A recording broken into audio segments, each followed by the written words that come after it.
Slice was an iconic brand, a soda for the ages. Or at least that's what Pepsi wanted their definitely-not-Sprite-clone to be. And for a hot minute, it worked. In the mid-1980s, Slice was everywhere. It was everyone's go-to drink of choice, until it wasn't. But once a brand name is well-known, it never truly disappears. And that's why today we're going to take a look at the many reinventions of Slice. But before we get started, be sure to subscribe to the Weird History Foods channel and let us know in the comments what other soda brands you would like to hear about. Okay, Slice might have time for reinvention, but we're going to try to get this weird history food right the first time.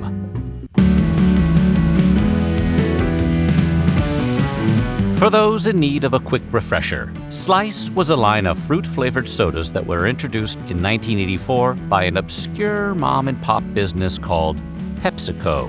Ever heard of them? They make Pepsi, arguably the second most popular soft drink of all time. That being said, they didn't make anything that effectively competed with sodas like Sprite and 7-Up. So to that end, they ordered what one could only imagine to be a team of troglodytic scientists trapped in the bowels of the PepsiCo dungeons to come up with a new beverage expressly for that purpose. That's why it should come as no surprise that the initial flavor of Slice was lemon/lime. It was packaged in cans and bottles that could easily be mistaken for either Sprite or 7-Up, and was then quickly pushed into wide distribution across the North American continent. Unlike most of its competitors, however, Slice had upwards of 10% real fruit juice in its recipe. And that was a true rarity at the time, when most sodas could strip the paint off your car. Pepsi's marketing team seemed convinced that the juice content made Slice a genuinely superior drink, and the company was optimistic that it could be a serious contender in the space. And they were right. The new soda made its debut and quickly showed real gains in the marketplace. That being the case, the line was expanded to include mandarin orange, apple, and cherry cola flavors. And by 1986, the ad campaign, "We Got the Juice," was in heavy rotation. Slice saturated the airwaves with commercials that featured a catchy jingle and a bizarrely watchable visual motif of slow-motion liquid. One spot, for example, depicted an orchestra conductor who seemed to be shedding water, or possibly extremely sweaty. Another featured a baseball pitcher with the same problem. And whether it was because of those commercials or in spite of them, Slice started to really pick up steam.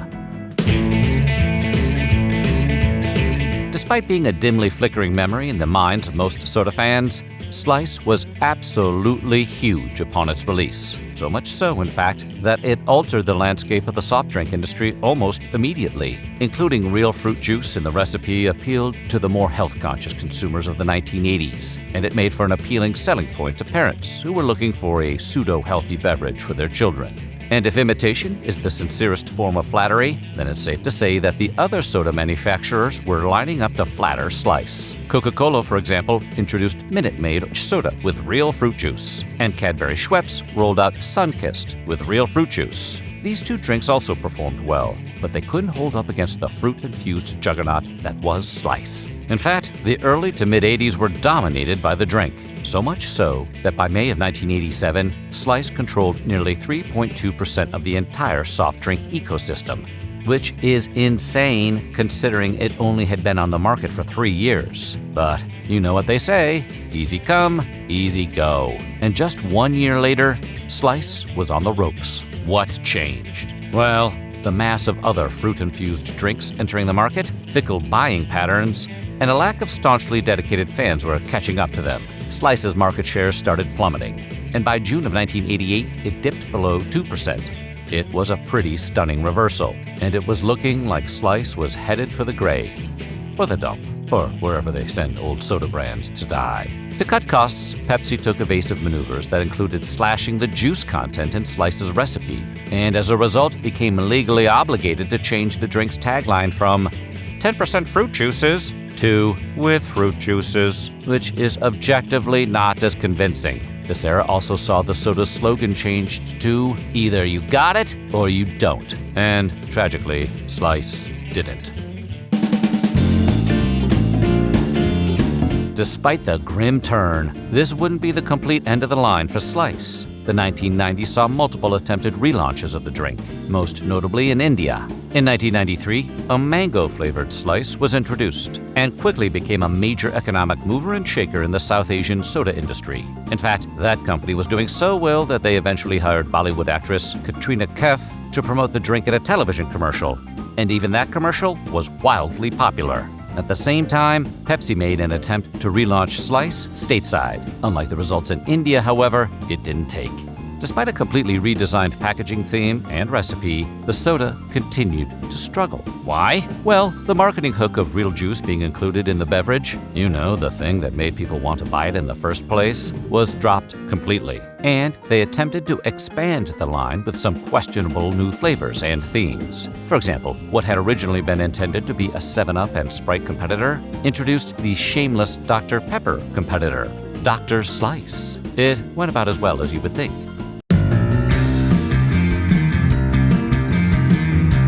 So, Pepsi has had a love-hate relationship with the Slice branding.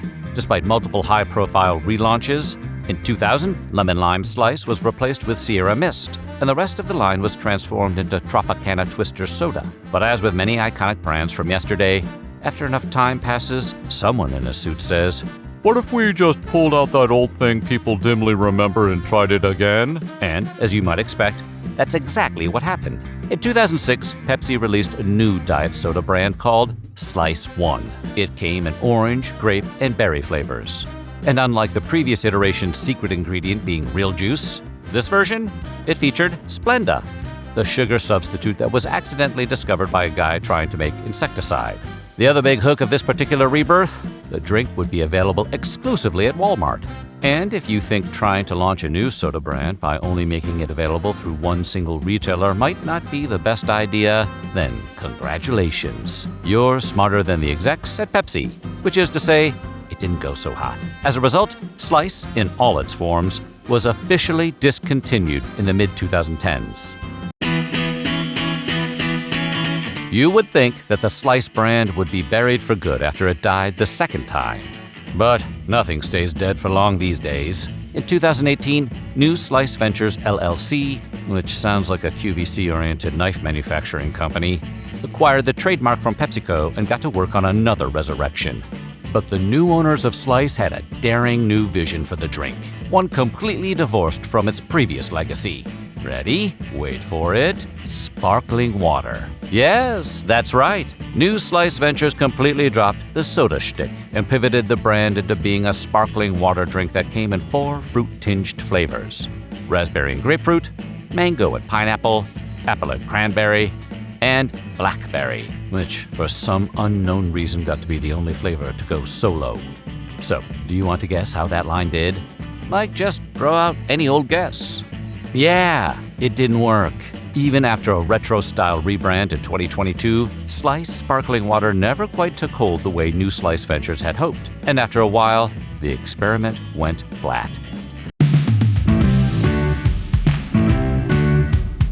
So, that leads us, improbably, to the third major attempted relaunch of Slice. In 2025, Slice was revived yet again, this time by Sujalife, a company known for marketing functional beverages, who bought the rights to the name and released variations in lemon lime, orange, cola, and grapefruit flavors. The new company kicked off the new Slice launch by creating a custom radio station named 106.3, The Fizz, which was entirely powered by AI. It was on the air for about a month in June of 2025, during which time it played AI-generated music and a countdown featuring AI-generated pithy remarks from a totally not real woman named Bev, who at least one reviewer said, has no personality or energy and sounds insincere.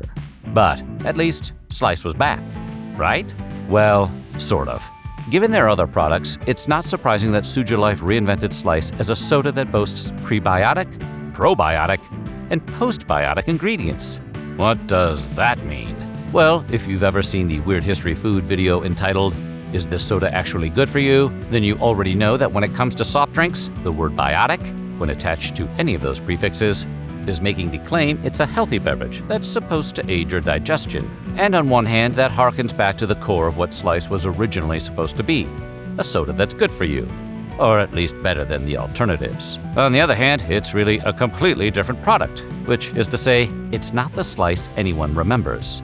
And while the jury is still out on how this new slice venture will do, looking at the history of the previous ones, no one would fault you if you didn't rush to invest. Not that there's necessarily anything wrong with it.